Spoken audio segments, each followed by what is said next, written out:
In this world today, there are many ways to fall from grace and to go astray.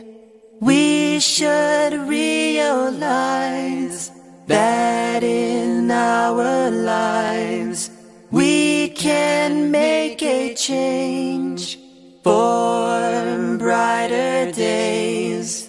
Islam is here to guide us all, to light our way and break our fall. Allah is here for you and I, morning to night.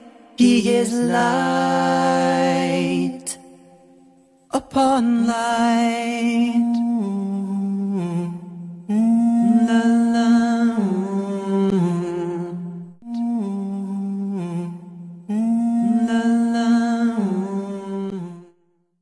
بسم الله الرحمن الرحيم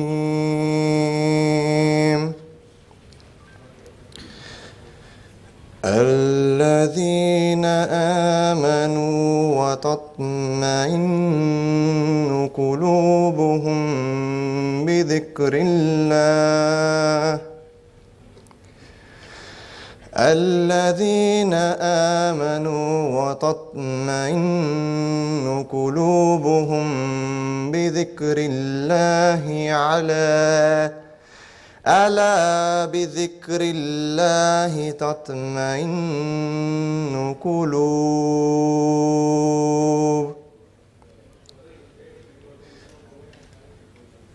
In the name of God, the most gracious, the most merciful.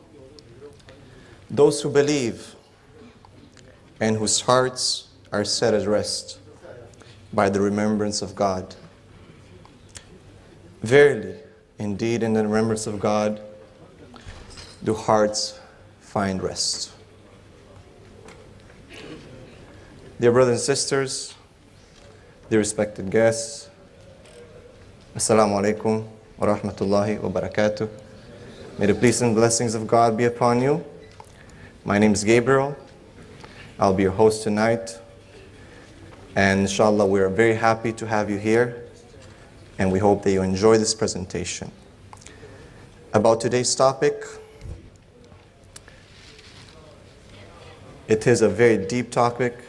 And I want from the bottom of my heart, and I know from the organizers, from the bottom of their hearts, to give us not only your mind and your ears, but your hearts, because tonight's topic is related to the hearts. And as I just recited in the verse, verily in the remembrance of God do the hearts find rest or tranquility.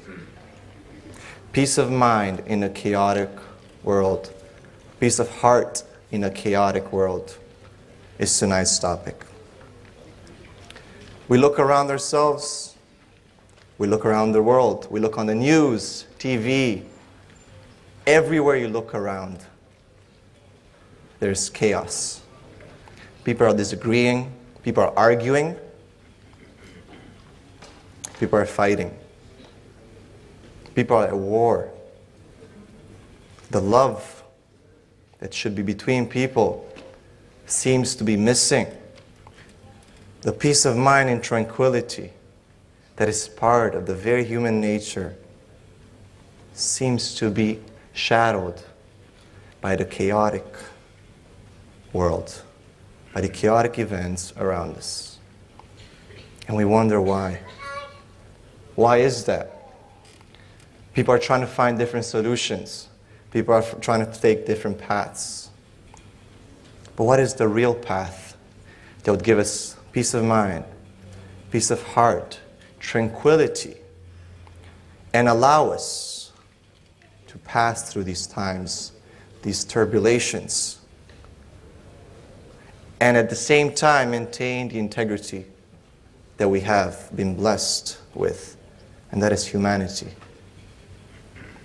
My dear brothers and sisters, first and foremost, I'd like to thank the organizers of this event for this platform, for us to be able to bring you this amazing program. I'd like to thank the Islamic Affairs and Charitable Activities of Dubai for allowing us to do this. Thank you. We'd like to thank also Sheikh Mohammed bin Rashid Al Maktoum for giving the platform for such events to take place, for people to come to dialogue, people to come to present their views, for people to be able to sit and discuss matters and issues and understand each other. Thank you.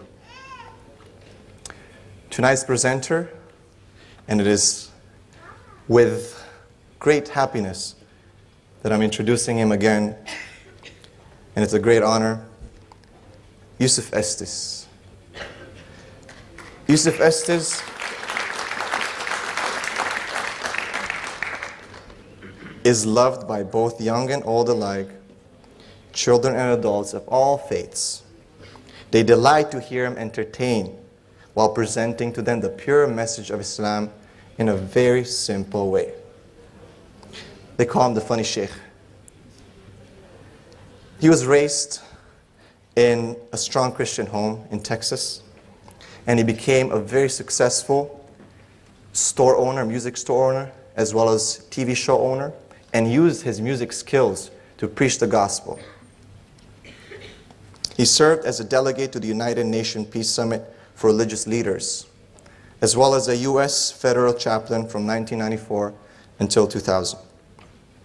His history, his story, priests and preachers enter Islam, is truly amazing. You both laugh and cry at the same time. And you can look that up yourself.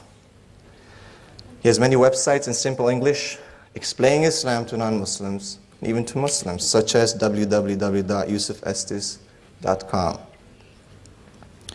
He is the founder, the director of Guidus.tv, which is a station, a satellite station presenting programs on Islam in simple English language, allowing the English speaker to understand the message of Islam without any misconceptions, and taking the message from the pure sources, as Islam is pure and Islam is simple. His lectures in universities, institutions, military and public venues are for all faiths, Muslim, Christian, Hindu, Buddhist, Jewish alike. Many preachers and priests are very impressed with Sheikh Yusuf Estes' way of presenting a fresh and enlightening picture of the world's fastest growing religion, and that is Islam.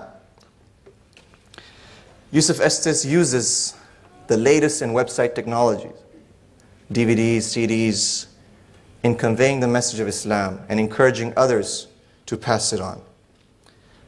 And that is the peace and surrender and obedience to God.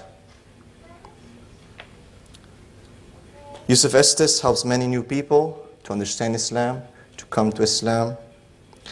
His talks are full of humor, while answering many of the harsh attacks that people raise against Islam. He makes it very fun and easy to understand. And inshallah, tonight we'll have a very enjoyable program. Again, we thank you so much. And before I bring Yusuf Estes, again, my name is Gabriel, and I'll be your host tonight. After Yusuf Estes' lecture, we will have a short break, followed by Q&A. There are 3 mics set, one to my right, straight and to my left. This is for brothers, gents, ladies, brothers. Okay, so following the presentation, we'll have Q&A, and we'll give you more details about that as the program continues. Brothers and sisters, ladies and gentlemen, dear respected guests, shuyukh, please welcome Yusuf Estes.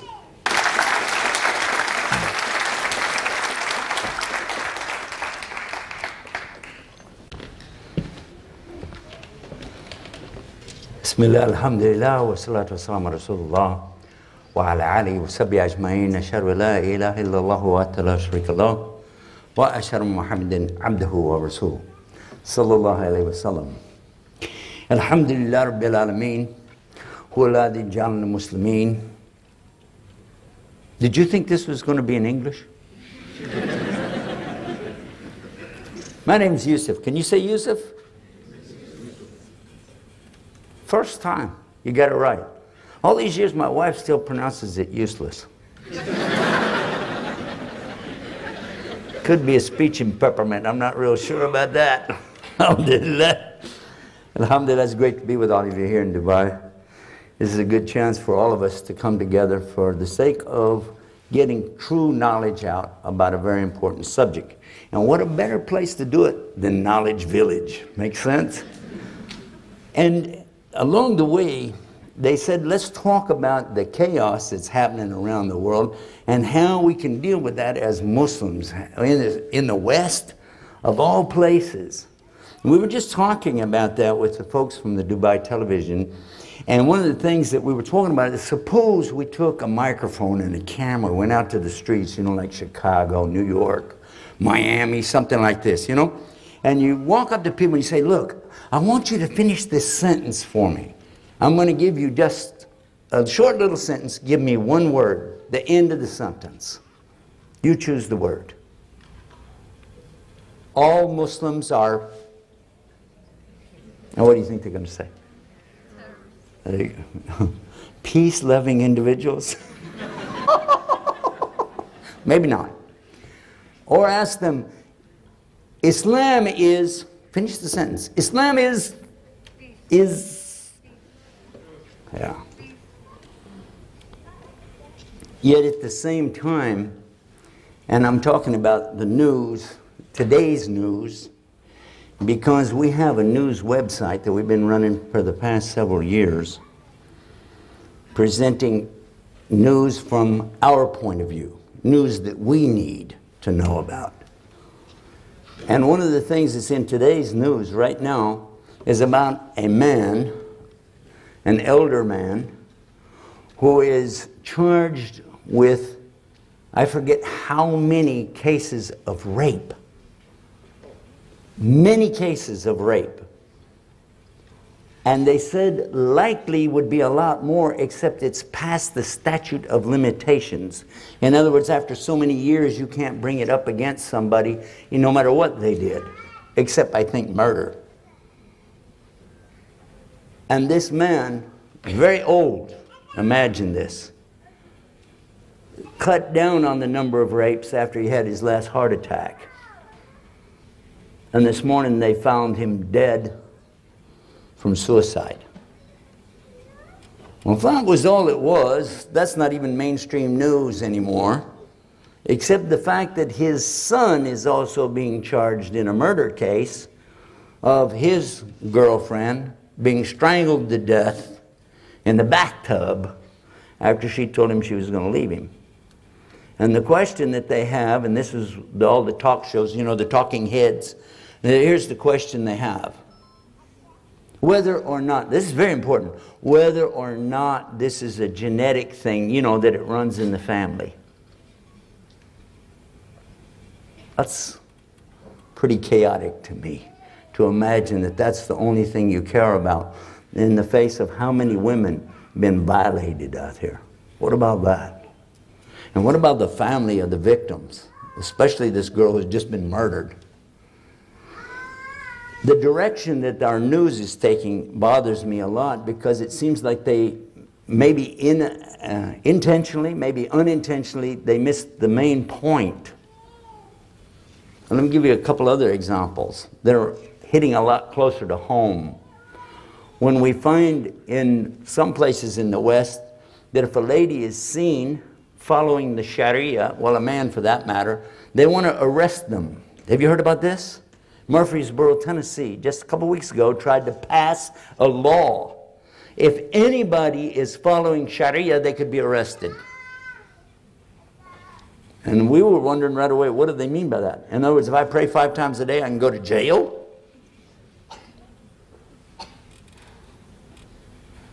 And why all of a sudden Sharia is a bad word to them. What's going on with that? Now you can have a long beard, you know, because all the hillbillies and all the guitar bangers, okay, they got long beards, so that's okay. That's not a big problem. But if a lady wants to cover up, especially if she wants to cover her face, okay, that's it. That's it, man. What are you covering your face for? You better have a doctor's written excuse to cover your face. Huh? But if she wants to uncover stuff, hey, that's all right. In fact, we could like to encourage that a little bit. And I really feel strongly about this because I grew up with women livers all around me, okay? I was raised by my mom and sisters, so I understand their point of view.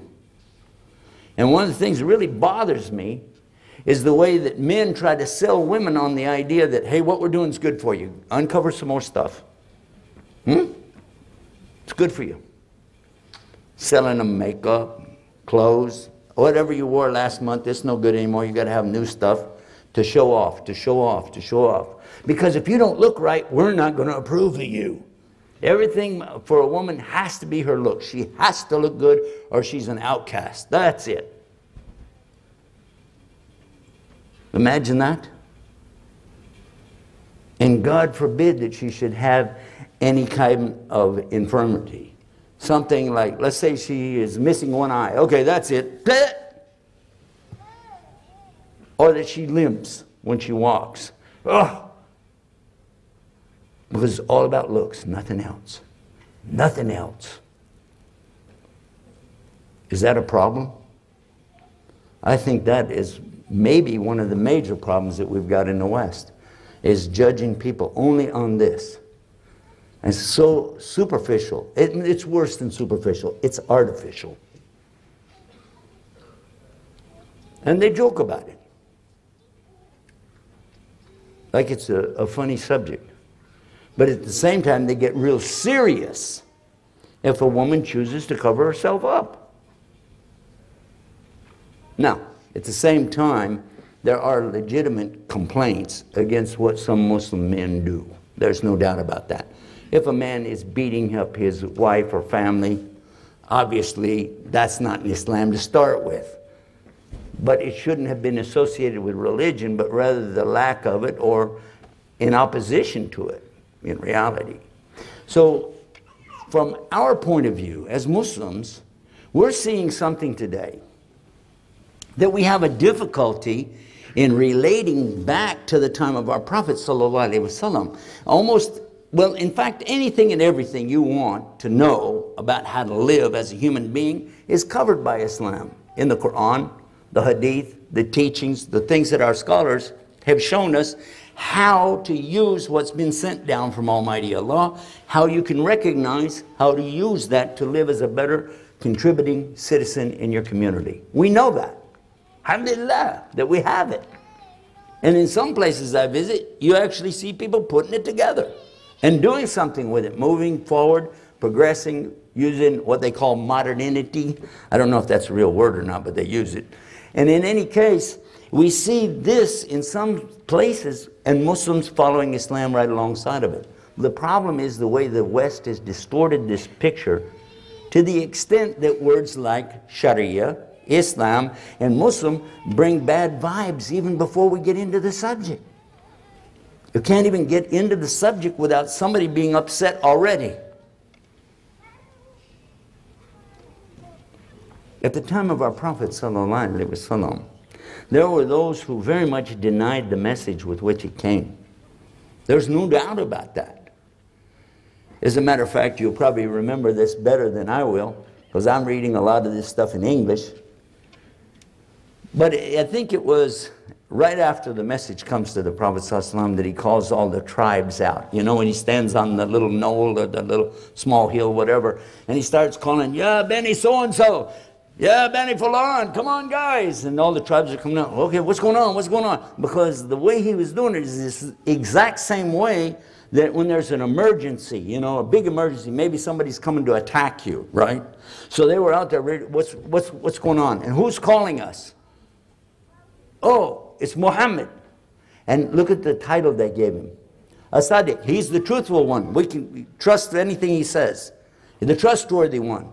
Okay, so if he's saying something, it's got to be big. Let's get over there. Oh, and when they get there, what happened? He said, if I told you behind me is a tribe that's coming to fight us, you know, an army is over here and they're coming at us, would you believe me? They said, yeah, you never lied ever. Go get the sword, son. We're ready to go.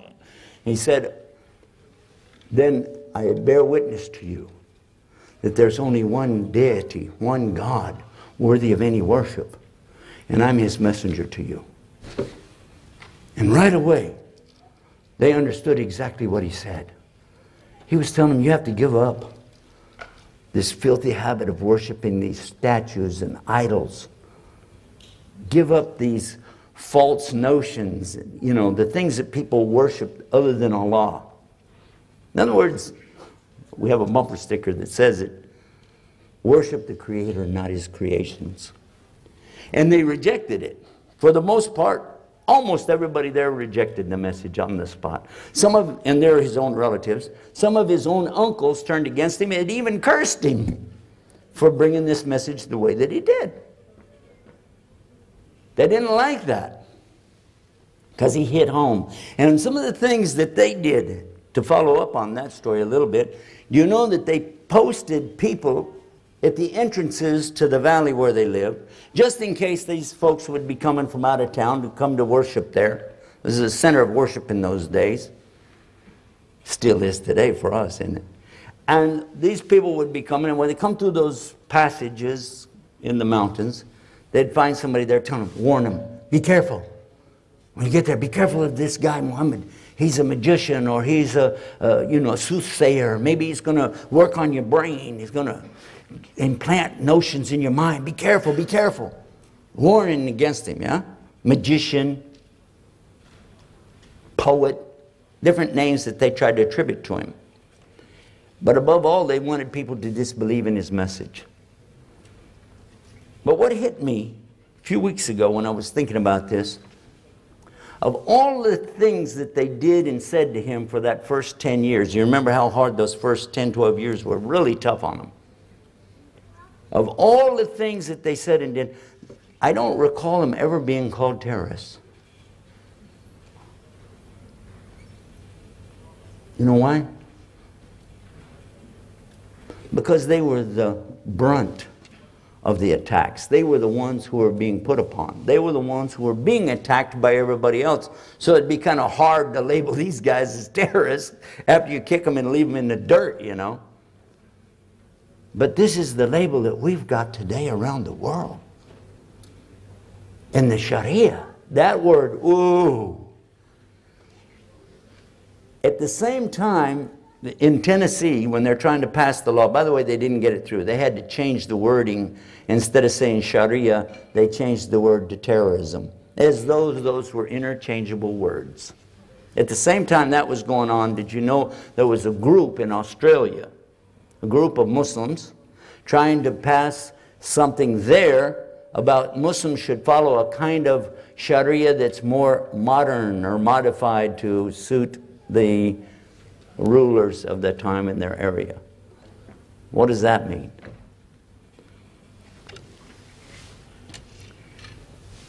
What you and I face as Muslims is a lack of proper knowledge, and then that which is being put out to being very twisted. And oftentimes things that are being represented as Islam has nothing to do with Islam or opposes Islam. So what we can do about this? Because I learned a long time ago in business, you never present a problem unless you're prepared to offer a solution for it. Because otherwise there's no benefit in your talk. You either come up with something to solve it before you open your mouth, or keep your mouth closed. It's not exactly like the hadith, but there is a hadith of the Prophet ﷺ when he said, "Man kana yu'minu billahi wal yawmil akhir yaqulu khayr aw yasmut." Let the one that believes in Allah on the last day either say good or be quiet. Keep silent. And that's a good habit that I want to encourage myself to practice as well. And what we're saying here is that there is a problem, but immediately there is a solution. If we recognize the problem, then it should be that the problem will help us solve it. What do we recognize? Well, first of all, we recognize that we're Muslims and we're scattered all over the world. We're not just here in Dubai. We're not just here in the Arabian Peninsula. We're not just in Turkey and Pakistan. But in fact, Muslims are all over the entire world. For the past few years, we have traveled. I'm talking about myself and the brothers working with me on the Guide Us TV project. We have traveled all the way from the northernmost part of the world, Tromsø, Norway, the most northern masjid in the world, to the most southern masjid in the world. We visited to New Zealand and Australia and to South Africa. And these masajid and everything in between have the same common thing. You know what it is? It's the worship of one God, asking Him to give us the guidance. It sounds pretty simple. The complication always comes in is how people interpret that. And those who have the least amount of knowledge oftentimes want to make the most noise about it. This is why it's critical for us, all of us, to take the responsibility to have facilities that provide the correct knowledge to people who we feel can really assimilate it and get it out to the other people. In other words, no more homegrown imams, guys that just jump up one day and, hey, I had a revelation. I saw that in Christianity a lot. Guys make up their own religions and go out, break off from the mainstream, and suddenly they feel like they're going to give you a new message. Like the guy who just told us the end of the world was going to be last week. He even said that's funny. The end of the world was last week. Well, then where are we at right now? It'll make you wonder, doesn't it? And what's really sad about it is, according to the monotheistic religions, we're talking about Judaism, Christianity, and Islam, all of us agree that if we follow our book anyway, that for sure there will be a day of reckoning. There is going to be a last day. But in the meantime, there's going to be a lot of wars and rumors of wars. There's going to be a lot of liars out there, a lot of false prophets making a lot of weird predictions. And this is what we keep seeing again and again. So that when the real Jesus is here, peace be upon Him, then very few people are going to be able to recognize this from all the lies and all the twisted thinking. And our sincerest desire is to join with Jews, Christians, and Muslims on the day that Jesus comes and be real believers. We hope Allah will guide all of us. This is a beautiful message. But when is it going to get out to the West? Alhamdulillah, you know how happy it makes me feel to be here. To be able to say these things and know it's getting out here. We just wish it would like trickle over. And this is why we opened the television channel. Now on the first day of this year, January 1st, Allah blessed us with our own satellite. We are now broadcasting 24 hours a day the message of La ilaha illallah with some very good teachers and preachers and presenters of Islam.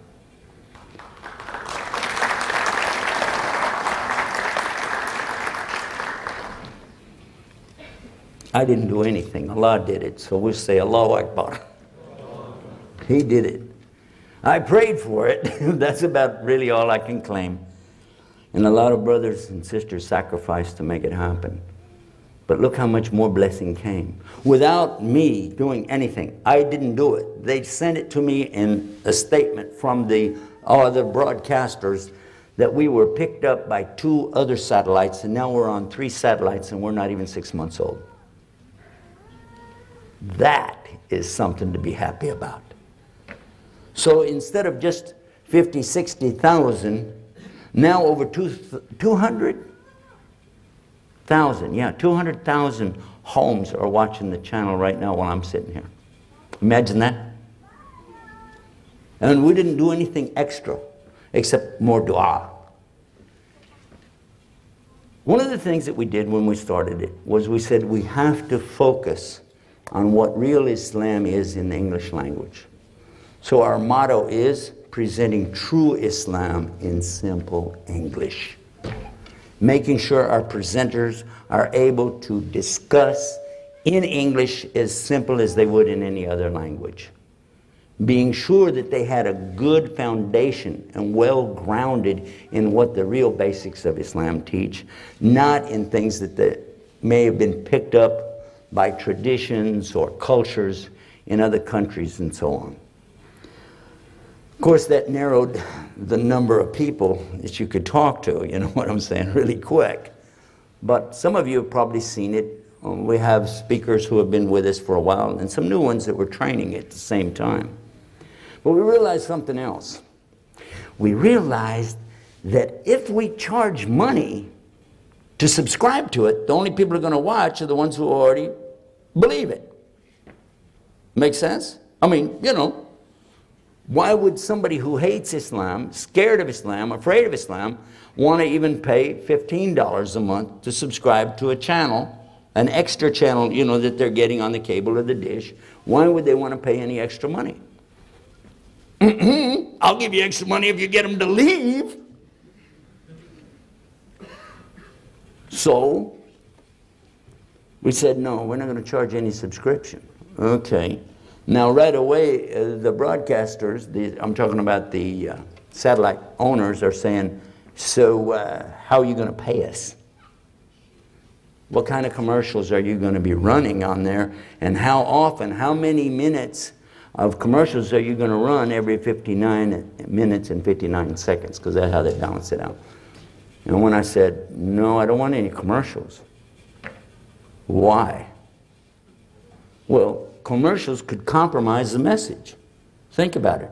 Somebody comes to you and says, look here, our company, we distribute, let's say, meat all across the United States. And we don't want you talking about what's halal and haram in the meat business. Just leave it alone. Oops, now what? And any speaker you get on there, you edit out. If he brings up the subject of the biha, cut this guy out. Then what would you do?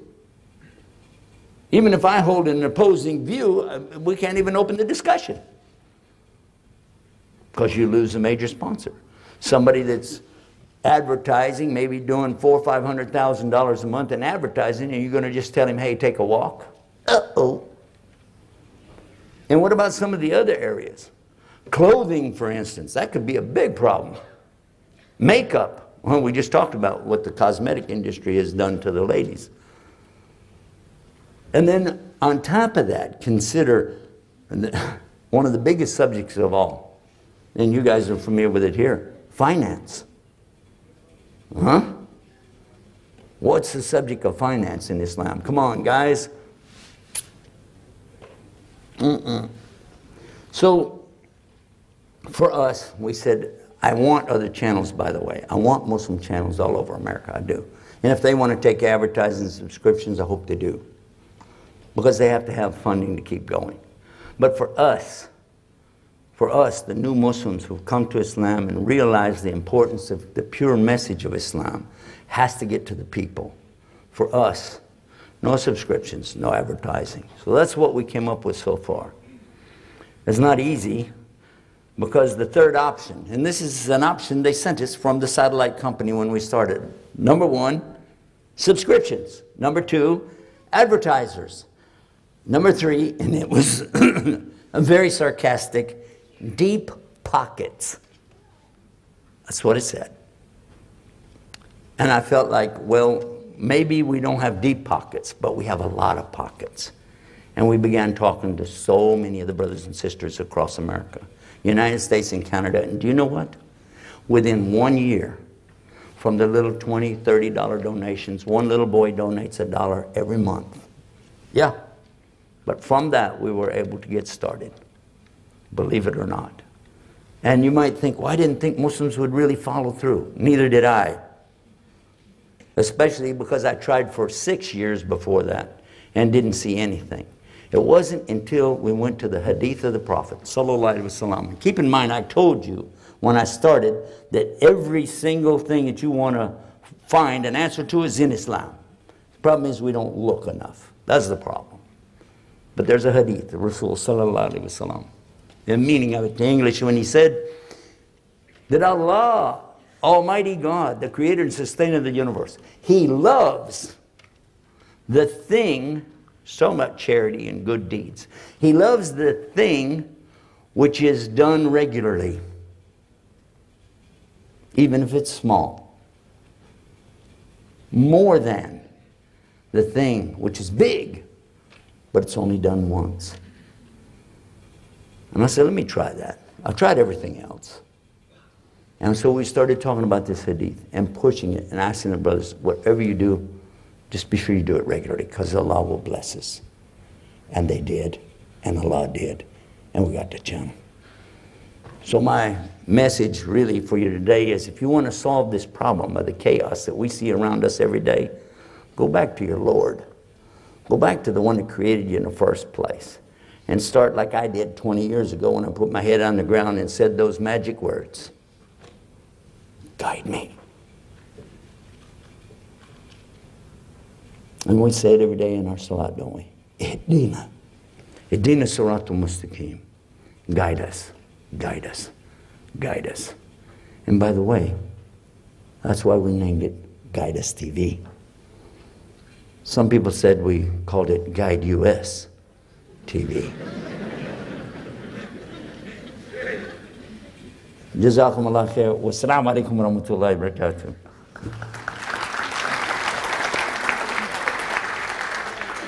Assalamu alaikum. Alaikum assalam wa rahmatullah. Me again. All right. Sheikh Yusuf. He's kind of cute, isn't he? But you're cuter. So again, back to the format. There's 3 mics. One from the right, center, left. Now, it's a Are we requirement. going to do question and answers? Huh? Yes? Okay, can they just like give me the answers and I'll guess what the question was? No, they do it on Jeopardy. You win trips and stuff like that. No? Okay, was that worth it? Yeah. Please, brothers and sisters, respected guests, turn off your cell phones. I think we mentioned that. Just Can I leave mine on in case I want to do like a shout out or something? Hello, Mom. Yeah, like that. Definitely. You're the boss. I was also wondering something else too, if you guys don't mind, because this is going to be on television come Sunday. How many of you knew that? This is going to be on TV. So if you don't mind, please make the questions real easy. And if I look like I'm getting stuck, you know, just kind of like help me along.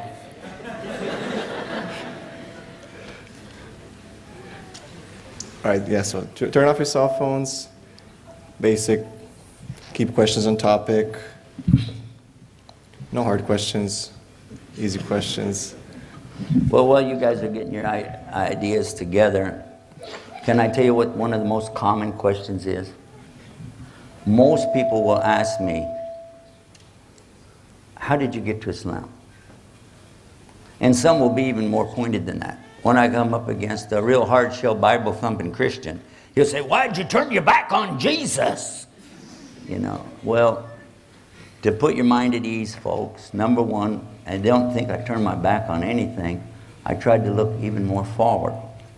The review that I did of my Bible encouraged me more and more and more to look at this subject of what Islam was teaching, because I wanted to disprove Islam. And certainly I felt like I'd be able to find more mistakes in the Quran than I ever found in my Bible. But actually the opposite was true.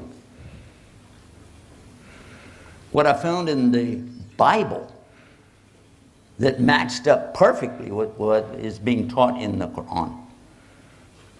That Jesus never claimed to be a God. In fact, what I saw a clear claim that he said he was a servant of God. The word servant is in my translation of the Bible. That he is God's servant. Or in Arabic, abd. Or abd. Well, I could ask the Muslims here. How many Muslims here, number one, you believe in the God of Adam and Abraham? Raise your hand. Okay, that looks pretty much like all of us. If we carry it a little bit further, and also believe in the God of Moses and the 10 commandments, or all the commandments that came with Moses. Again, there we go. Hope this guy's catching all that up there on this.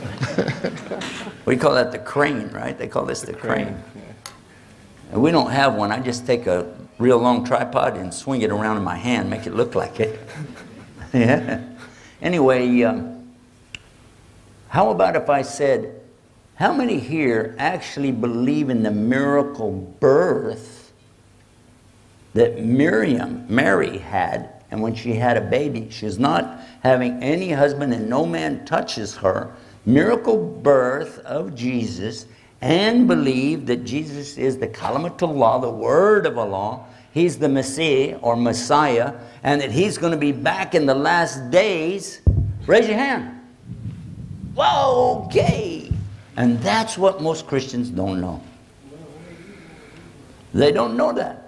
Now, all you need to do, don't forget, nobody's going to hear you but me, so you need to go to the microphone. If you have a brother has a question. Go ahead, brother. Assalamu alaikum.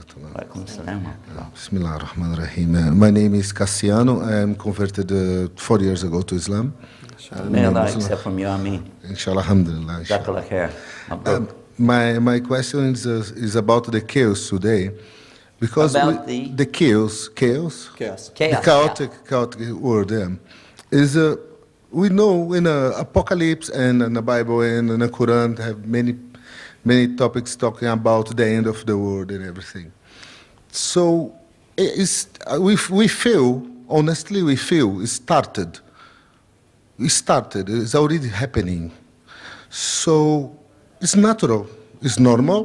What is happening now in the world is normal. It's something like we are waiting for this. So we know something really bad will happen. Claro. So everything what's happening in Pakistan and everywhere is normal. It's something natural. That's my question. It's something completely natural. You need to just accept. Verdad. Es claro. It's clear. Yeah. Hablas. Okay. See? Thank you so much. Jazakallah khair. I was just saying in Spanish, it's clear what his question is.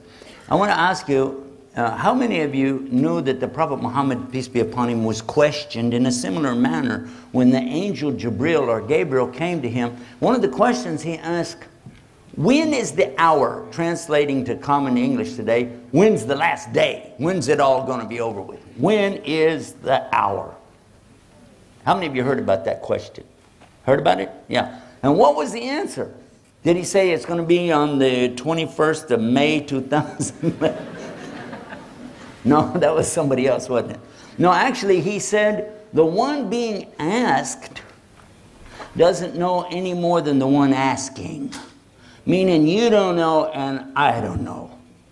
But the signs. And this is one of the most famous of all of the hadith or sayings of the Prophet Muhammad, peace be upon him. It's called the Hadith of Jibril. And here is something amazing, these two signs.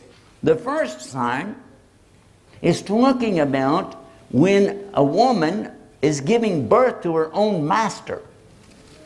Now when in the world could you imagine it could happen that children are treating their own parents like slaves?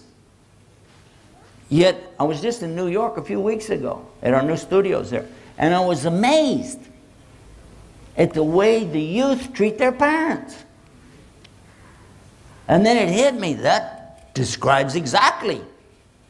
Today, even when a child is in elementary, the primary school, they're already talking back to their parents, telling them things like, shut up, to their parents. What are you going to do about it? You can't make me. This attitude. And then as they get older, as teens, get out of my face. And disappear. Don't come back for a couple days. And when they do come back, bad attitude. And then when they're maybe at the age of college or something like that, And I heard one say, I'm 18 years old now. I've had it with you. I have put up with you all my life. This is a child talking to the mother? I've had it with you? Who carried the child inside of her? Who's the one that gave birth in pain after pain after pain? Who's the one that nursed that child from her own breast? Who is the one that taught the child to walk and talk? To have even what we call the mother tongue, coming from the mother, teaching the child how to speak. And let's don't even get into the changing the diapers and staying up all night long. By the way, that's women's work, right? Not according to Islam, not. Look at this. And then, when the parents get old, who says, oh, and I've seen it happen in our own family.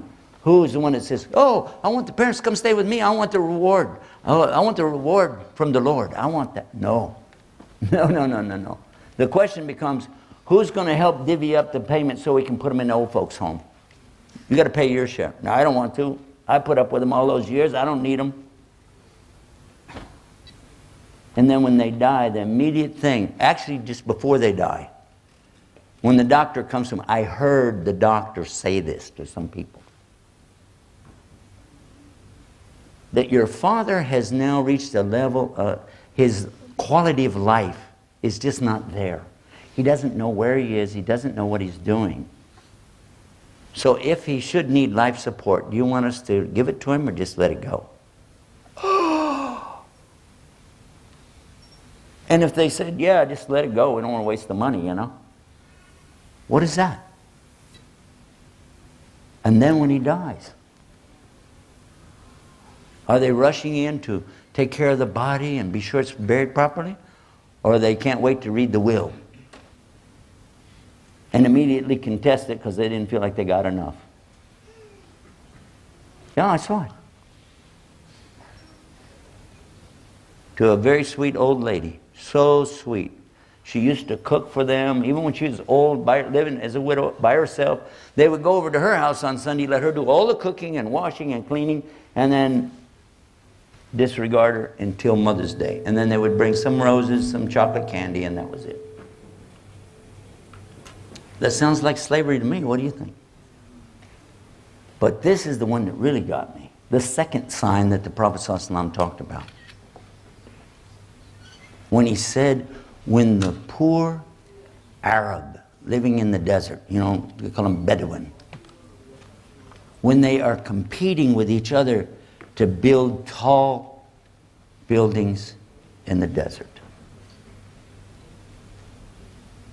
And I heard that that's happening somewhere.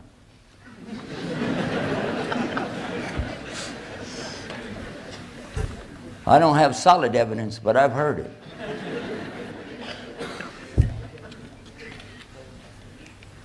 Amazing?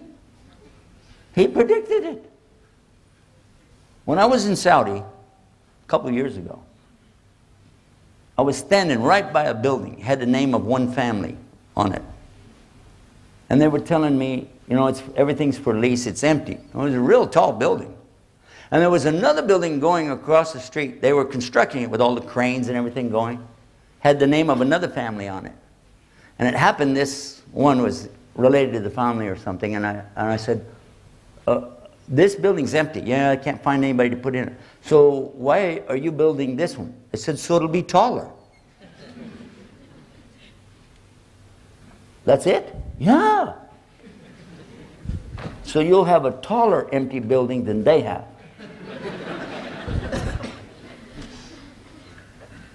And these are signs of the last days. And we're sitting here laughing.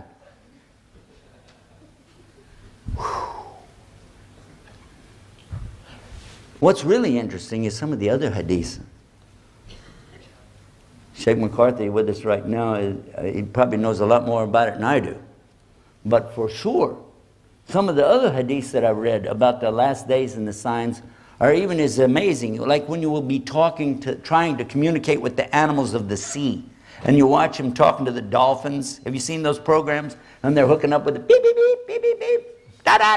What did he say? Oh, talk to the dolphin. These are the same people that won't talk to their mother on Mother's Day. Talk to a fish. And in the same hadith, it mentions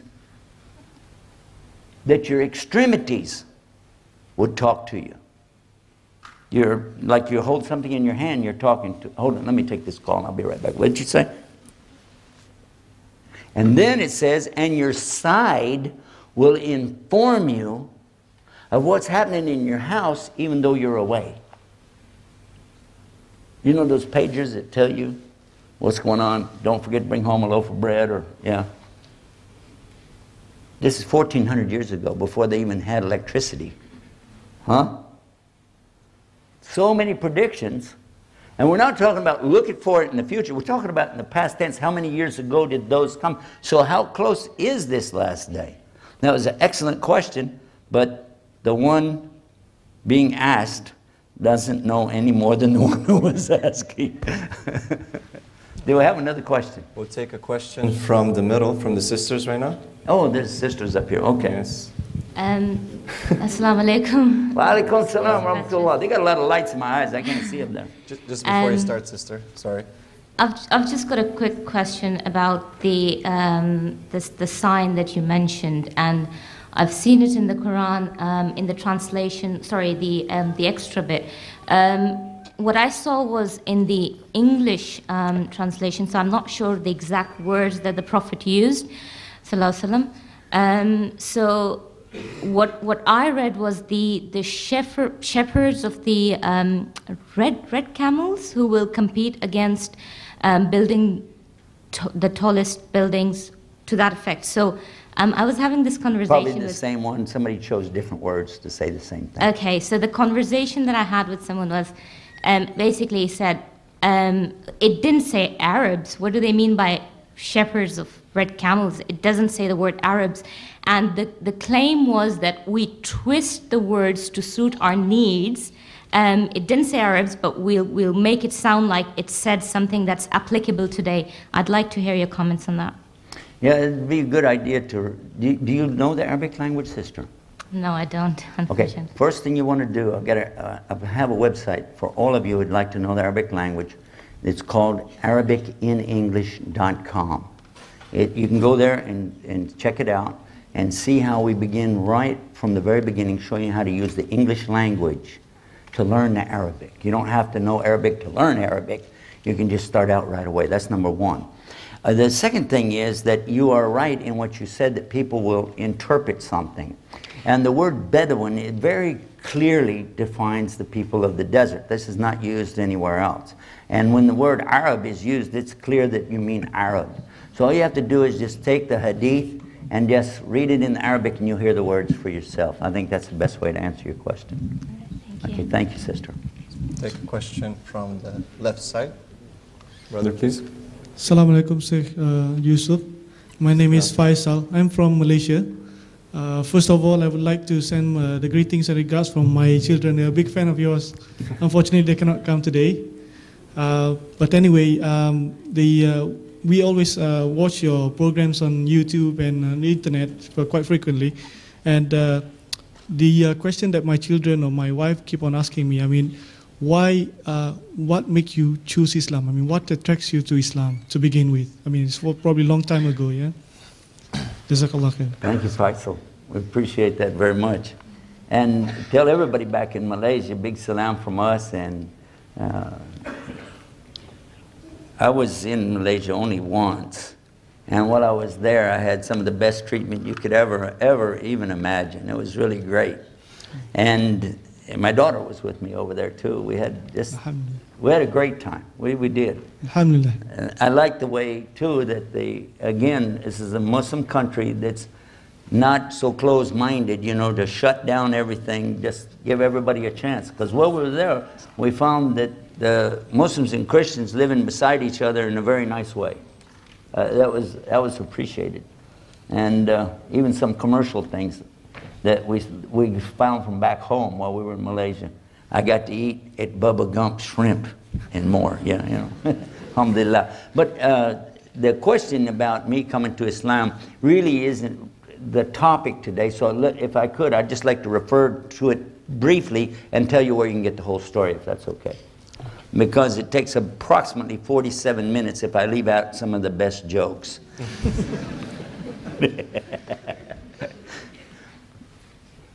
I think that if I had to narrow it down to one thing, what was the most influential thing to me would be proof. Because the question comes like this to me: what do you have in your religion that I don't have? Because if your religion is better than mine, I will leave mine and go to yours. That's what I was told by the Muslim I was trying to convert. I was trying to convert a Muslim to go to Christianity. And when he said that, I said, got him. This guy's on the hook. Reel him in. Because, number one, you don't have to pray 5 times a day to be a Christian. Number 2, you don't have to fast the whole month. In fact, you don't have to fast at all. 3, you don't have to pay zakah. What's that? And you don't have to make a pilgrimage anywhere to be a Christian. It's just what you believe. That's it. That's it. And then he finished the sentence. He said, I'll go to your religion if it's better than my religion. But you need proof. I'm like, proof? No. Religion's about faith, brother. It's not about proof. Faith. He said, in Islam, we have faith, but we have proof. Without thinking of what I was saying, I looked at him right now and I said, you mean to sit there and tell me, as a Muslim, you can prove there's God? He said, do you mean to sit there and tell me as a preacher for Christianity that you can't?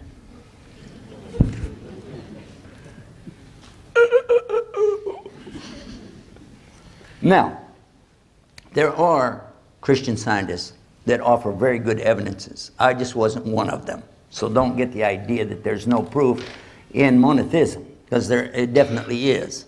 But it was something that really woke me up. The proofs that you find in the Old Testament, New Testament, that God exists are very much supported by and augmented by the Quran and what's been revealed with it as well.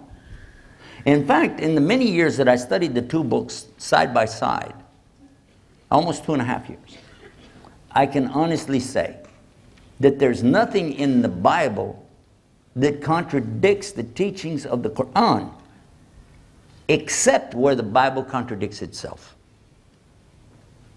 And from that, I was able to realize that now all I got to do is prove some mistakes in the Quran, and I got it made.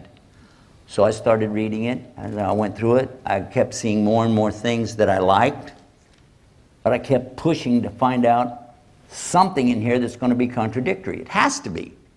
There has to be. This is a man-made book. That was my mind anyway at the time. So there's going to be a mistake. Couldn't find it. Went all the way through back to about the I'm going to guess it was about the 26th, 27th juz of the Quran. And when I got back there, I realized, hey, this is not going like I thought it would. And then I came across the verse that said, وَمَا خَلَقْتُ الْجِنَّ وَالْإِنسَ إِلَّا لِيَعْبُدُونَ. And then it hit me. I said, well, what else in the world would you say about the monotheistic faith if it isn't that statement? And Allah said, the meaning in English, that He did not create the jinn and mankind except for worship. The worship of one God without any partners. No images, no statues, no vainglorious statements. Just believe in God and obey His commandments. What was the biggest problem that I faced was myself. I never wanted to admit I was wrong. It was a problem that I had when I was in business. I didn't like to admit that. It was a problem I had in my family life. I didn't like to admit when I was wrong. That's a hard thing for some people to say, I was wrong, I made a mistake. But that was a real turning point in my life, because if I didn't do it, I realized then I'm going to continue in this same mess. So that was the hardest thing. But once I put my head on the ground in the same direction I'd been watching this Muslim pray for 3 months. And I really opened my mind and my heart, and I just said it like this: God, guide me. And when I raised up my head, I knew it. There really is God. And it's not about outside effects. It's about the inside. And it might even answer our question for today about the chaos. Because we look around us and, oh, look at that problem over there, this problem over there, when's the end of the world? Oh, who's burning the Quran? Somebody did this over there. Why? But we don't want to look inside and see where we're wrong. We don't want to really admit to our mistakes. We don't really want to deal with the fact I'm wrong. Because when a person says the Shahada, they are negating any other form of worship, devotion, commitment of the heart, because you're giving it all to the Lord above.